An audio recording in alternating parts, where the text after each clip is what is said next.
Okie dokie. So a really important class today. Um, Very simple modal verb, shall, but it's one of the modal verbs that most non-native speakers make mistakes with. And the mistakes aren't by using shall incorrectly, but rather they don't use shall when they need to. So shall isn't extremely commonly used, but it is essential in a few different structures. And I'm going to share the four most common structures that we use shall in. Two are absolutely um, necessary. You can't use anything else instead of shall. And the other two are commonly used, but you don't necessarily need to use them yourself. You only need to understand them. You only need to understand the sentences and the situations in which they're used. But two are absolutely indispensable. You can't live without these. So it is really, really important. So let's get started.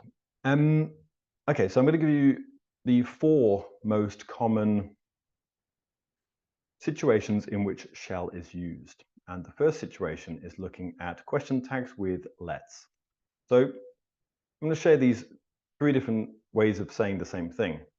So I don't know, imagine you're in a restaurant with a friend, you've finished your meal, you've paid the bill, it's ready to go. Sorry, it's time to go and you're ready to go. And you want to suggest that. So you've got three different ways of saying this. You can just say simply, let's go. The thing is, it's quite, because let's go is an imperative, it can seem a little bit rude. So it's very common to say, let's go, shall we? And this shall we is the question tag that we use for all sentences that begin with let's. So even in the negative, let's not go, shall we? Let's stay a little bit longer. Shall we is the standard question tag used in all sentences that start with let's, both affirmative and negative. Shall doesn't change. So this kind of breaks the rule of question tags in that if the statement is affirmative, the question tag is negative, not with shall. So you can see that let's go is affirmative, but we have shall we as the question tag, not shan't we. Now, this is a really, really common sentence to use because, again, let's go is a little bit direct because it's an imperative and you're stating that it's time to go and you're not involving the other person in this suggestion. By saying let's go, shall we, you're letting the other person decide. So you're saying it's time to go, I think it's time to go, but you're giving the person that you're with the final decision to leave or not. This is extremely common. And then you've got the very open one, which is looking at what we're going to be looking at next, which is shall we go? Which is you leave the decision entirely to the person that you're with. So you've got these three different levels. You want to go, you've got three different ways of saying this depending on who decides. Let's go, you're saying, I think it's the correct time to go, let's go. So it's an imperative, you're deciding, you're not involving the other person. Let's go, shall we? You think it's time to go, but you're allowing the other person to make the final decision. And shall we go? This is, you're leaving the decision entirely to the person that you're with. So you've got three different levels of suggesting that you think it's the correct time to go, depending on how much you want to involve the person that you're with. So if you're with, I don't know, a best friend, your husband or wife or something like that, and you know what they think, you know that they think it's also time to go, you can just say, come on, let's go. And that's it. But if it's, I don't know, an acquaintance or maybe a friend, but you want to allow them to decide, let's go, shall we? And you're giving them the final decision. And then shall we go? This would be in slightly more formal situations where you're letting the other person decide completely and you're not involving yourself. And this is really what shall is related to. It's mostly related to the other person that you're with. So it's a very diplomatic modal verb, let's say. So let's go to the next use, shall we? First person questions. So first of all, I want to compare. I want you to think about the difference in these uses. So we've got two different modal verbs, the same subject, the same verb, but a different modal verb. And this is where lots of the mistakes are made. So can I start and shall I start are completely different questions. When you ask, can I start, the modal verb can is used for permission. It's used to ask for permission, similar to may, but may is very, very formal. We don't typically ask may questions. I never ask may questions, for example. Can I start? That means I want to start, but I need permission from the person I'm asking. So I want to start, but I need your permission. So I ask, can I start? Shall I start is a completely different question, completely different. In this question, you're not asking about yourself. For me, it's indifferent whether I start or another person starts, but I want to know what you want me to do. So shall I start is involving the other person completely. So shall I start? This is similar to, do you want me to start? Do you see what I mean? So this is completely different. Can I start? I want to start. Shall I start? Do you want me to start? Completely different question. So it's very, very important to understand that. And this is where lots of the mistakes are made.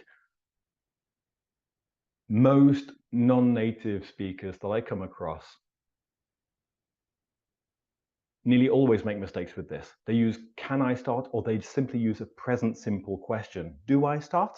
Do I start is incorrect. You can't ask that in English. It's just an incorrect question. But it's true that in lots of different languages, shall doesn't exist. So typically, in lots of languages, they simply ask a present simple question to find out what the other person wants you to do. In English, we have shall, and it's absolutely completely important that you use shall in this question. All of the questions will be incorrect, or you'll be asking another question. Good. Next one. Okay, so it's a very similar situation. Can we go to that new Vietnamese restaurant? Shall we go to that new Vietnamese restaurant? So can we go to that new Vietnamese restaurant? Again, I want to go to the new Vietnamese restaurant, but I need your permission because, well, it depends what you want. Shall we go to that new Vietnamese restaurant? This is a suggestion. I wouldn't mind going, but what would you like to do? So you're completely involving the other person. So you can see that this is the most important use of shall. It's in first person questions, and it is only in first person. It could be singular, shall I start? Or to make a suggestion to a group which involves yourself, shall we go to that new Vietnamese restaurant? So first person questions, either first person singular, shall I, or first person plural, shall we? Absolutely imperative. You can't live without this modal verb. It's absolutely necessary. Good. Okay. So you can often use this, for example, when you're offering help. So imagine you're with somebody and they're complaining that it's very hot in your house. They say, "Oof, God, I'm very hot in this house." And you maybe suggest, "Shall I open the window?" Which means the same as, "Do you want me to open the window?" I don't mind if the window is open or closed. I want to know what you want me to do. So we ask, "Shall I open the window?" All right. So again, it's different from can I open the window, because that means I want the window to be open, but I need your permission. Shall I open the window? For me, it doesn't matter if it's open or closed. I want you to tell me what you want. Okay. So do you want me to do this thing? That's the idea of shall I. So it's very, very commonly used when you're responding to a person that you think needs some kind of help or anything else like that, and you want to know if they want you to do something. Shall I? This is for making suggestions to help people, offering help, making offers in general. Good. All right. That's the second use. And then the other two uses are, I never use these, but you sometimes see them. So the next two uses are important to understand, but not necessarily use. So these are for formal obligations. Now, it's different from must, because these are related to the obligation that it's a promise that you're making, which means these kind of sentences with shall are commonly used in contracts, legal documents, which are highlighting the obligations and promises the people who are going to sign the contract or the agreement are going to do. Because that's essentially what you're doing when you're signing a contract. It's not necessarily you're signing obligations, but you're making promises and you're signing your name to state this is a promise. That's essentially what a contract is. A contract is a promise between two or more parties. That's the idea. So it is a kind of obligation, but really it's related more to promises, future promises than obligations. So if you look at this one, the tenant shall pay the agreed amount on the first day of every month. So the tenant is the person who is going to be living in a rented accommodation. Now, tenants, there's always a contract between the tenant and the landlord or the landlady, the person that owns the house, the person that is going to rent the house to the tenants. So there's always a contract between these. And when they're signing this rental contract, each of them is making a promise to the other party. That's what contracts are. So one of these promises, which is, you could interpret it as an obligation, is the tenant shall pay the agreed amount on the first day of every month. So the tenant is making a promise to pay the agreed amount on the first day of every month, which is, you could interpret it as an obligation, but really the tenant is making a promise, formal promise. The next one, this is obviously in some kind of justice system, in a trial or something like that. The accused, so the person being accused of a crime, the accused shall appear in court again on the 26th of October. All right, so this is a promise that this suspect, the accused, is making. So these are sentences that you see, but you don't necessarily need to use unless you're working in a kind of job in legal affairs or writing contracts or things like that, or maybe writing agreements between service providers and your company, things like that. You won't need to use this typically, but it's important to know it and what it means. So, often people think that shall is the same as will. It's not. It's not. That's just simply not true. And if you look at loads of online lessons, they will say that shall is a more formal version of will. It's not. It's much more than that. It's much more than that. Good. So that's the third case, which is for formal obligations. And then the next one, which is very, very similar. And again, it's not something we typically use, but it was more common in the past. If you read Shakespeare, for example, there's quite a few sentences with shall, but it's not something that we typically use in modern English, although I should say that my mother sometimes says shall, and it's when she's talking about the future in a determined way.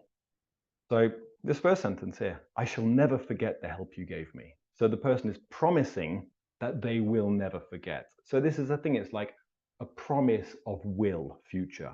That's the thing. So think of it as future promises, but they're kind of formal, more common in the past, slightly old-fashioned. No disrespect to my mother. She sometimes uses this. And then the next one. So it's typically with first person, but not always. We shall do everything we can to solve the problem. So we shall do, it's kind of when you go like this with your hand, with your fist, to talk in a determined way as a promise to talk about the future. So you will sometimes see these sentences.